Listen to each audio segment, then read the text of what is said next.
Selamat pagi saudara-saudara, sahabat yang baik hati. Marilah kita menggunakan waktu kita di pagi hari ini untuk berdoa, membaca dan merenungkan firman Tuhan. Mari kita berdoa. Terima kasih ya Tuhan untuk semua berkat dan kasih Tuhan kepada kami hingga pagi hari ini. Tuhan masih memberikan napas kehidupan baru buat kami ya Tuhan. Dan kami rindu akan mendengarkan firman-Mu. Tuntun dan berkatilah acara kami pada pagi hari ini. Beri kesehatan, beri kekuatan kami dalam melakukan aktivitas kami pada hari ini. Terima kasih Tuhan, terpujilah Engkau Tuhan kekal sampai selama-lamanya. Amin. Saudara-saudara, nats untuk pagi hari ini, hari Selasa, tanggal 9 Juli 2024, nats diambil dari Yeremia pasal 30 ayat 20. Demikianlah dikatakan di sana. Anak-anak mereka akan menjadi seperti dahulu kala, dan perkumpulan mereka akan tinggal tetap di hadapanku. Aku akan menghukum semua orang yang menindas mereka. Di dalam bahasa Batak dikatakan, ia anak nasida ikon songon dinarobido, jala perluhutanna ikon hot di jolokku, jala merlulu doa sogot, tusalhut halak nama ngarupa ibana. Saudara-saudara sekalian, pemulihan Tuhan terhadap bangsa Israel dilakukan melalui Nabi Yeremia. Untuk membahas nat ini, sesungguhnya supaya dapat lebih utuh, kita harus membacanya dimulai dari ayat 18 sampai ayat 24. Dalam perikop ini, kita akan melihat bagaimana Yeremia menghadapi sebagian orang Israel yang tegar dan keras kepala pada zaman itu. Mereka orang-orang Israel itu tidak memiliki hubungan yang dekat dengan Tuhan. Mereka keras kepala.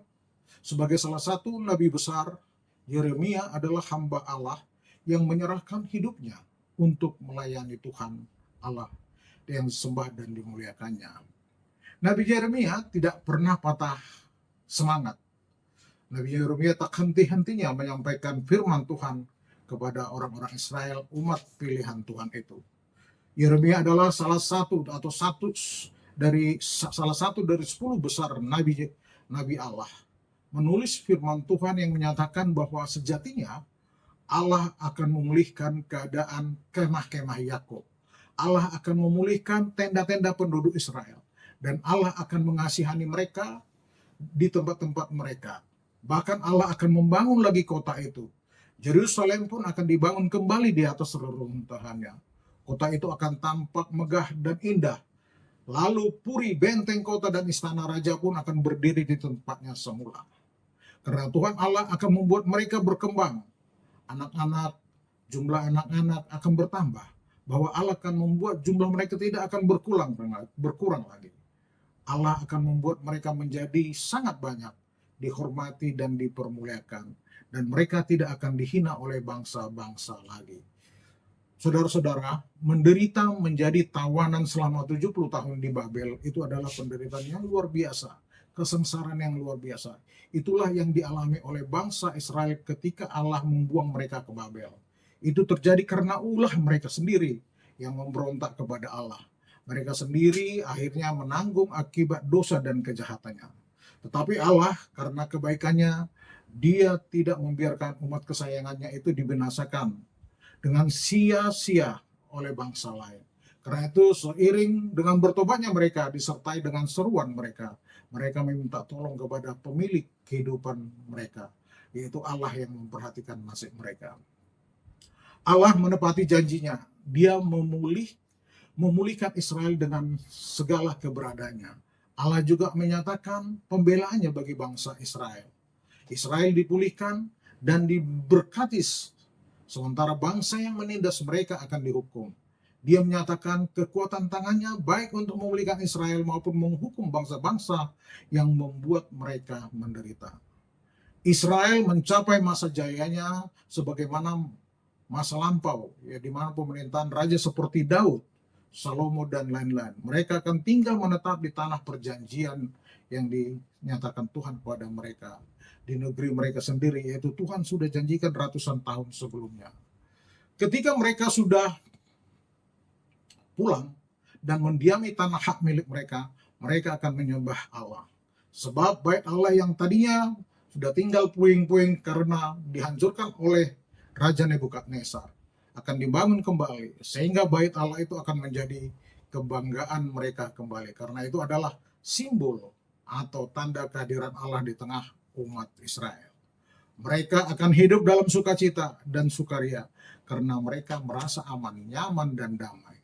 Tuhan akan memelihara, menyertai, memelihara, dan memberkati mereka, sehingga tidak ada satu bangsa-bangsa di kolong langit ini yang dapat mengganggu atau mengusik ketenangan mereka.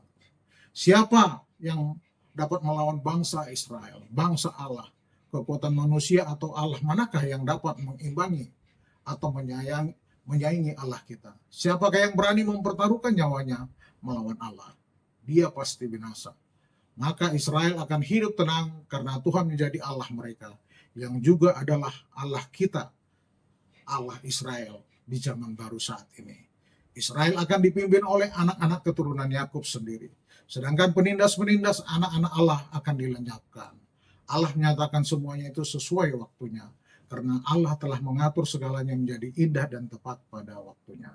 Saudara-saudara, firman Tuhan untuk kita hari ini, yaitu anak-anak mereka akan menjadi seperti dahulu kala, dan perkumpulan mereka akan tinggal tetap di hadapanku. Aku akan menghukum semua orang yang menindas mereka, seperti yang ada di ayat 20 tadi. Allah menyatakan rancangannya untuk bangsa Israel. Tidak selamanya dia menghukum mereka, apalagi mereka telah bertobat dan menjadi setia. Israel dibela, dipulihkannya secara sempurna. Ketika Allah menjaga dan melindungi mereka, maka ketenangan semua dapat terjadi. Semua musuh dihancurkan di bawah telapak kakinya. Semua orang yang memusuhi anak-anak Tuhan pasti dihancurkan menurut cara, kuasa, kasih, dan waktu Tuhan yang ajaib. Saudara-saudara, bangsa Israel ini sangat tergantung kepada Tuhan, maka mereka pun akan dapat hidup lebih nyaman. Kita pun juga demikian. Kita harus bergantung penuh kepada Tuhan Yesus Kristus, maka kita pun akan aman, nyaman. Kalau Tuhan Yesus yang menjadi pembela kita, siapakah yang sanggup melawan kita? Pasti tidak ada. Ketika kita berlindung dan bernaung pada kekuatan Allah, kita akan menikmati kehidupan yang sempurna, berlimpah berkat. Kita akan lebih dari pemenang dalam segala hal, karena setiap masalah seberat apapun pasti dapat diselesaikan. Saudara-saudara, marilah kita hidup tenang dan damai bersama Allah. Tidak ada yang dapat merampas hidup kita dari Kristus, karena kekuatan Allah tidak dapat dilawan oleh siapapun, apalagi dikalahkan. Siapapun, baik di bawah, di atas maupun di dalam semesta ini, tidak ada dapat yang mengalahkan Allah kita. Semuanya akan tunduk di hadapan Allah kita. Yesus adalah Tuhan yang kita tidak pernah berubah. Kebaikan dan kasih serta pertolongannya juga bagi kita tetap dan akan datang tepat waktu dan indah pada waktunya. Jika kita terus setia dan taat kepada Allah, percayalah, kasih, kuasa, dan kebaikan Allah akan terjadi. Mujizat nyata terjadi dalam hidup kita bagi orang yang percaya dan setia kepada Kristus. Amin. Mari kita berdoa. Terima kasih ya Tuhan untuk semua kebaikan Tuhan yang Tuhan telah nyatakan pada kami, hingga sampai pagi hari ini Tuhan masih memberi kesempatan kepada kami untuk mendengarkan renungan pagi hari ini.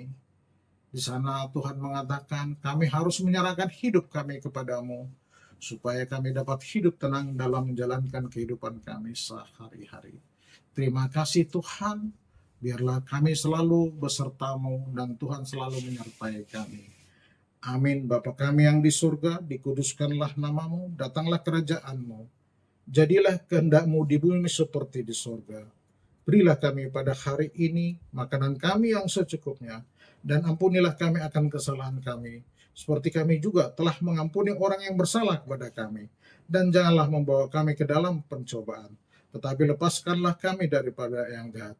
Karena Engkau yang punya kerajaan, kekuasaan, dan kemuliaan sampai selama-lamanya.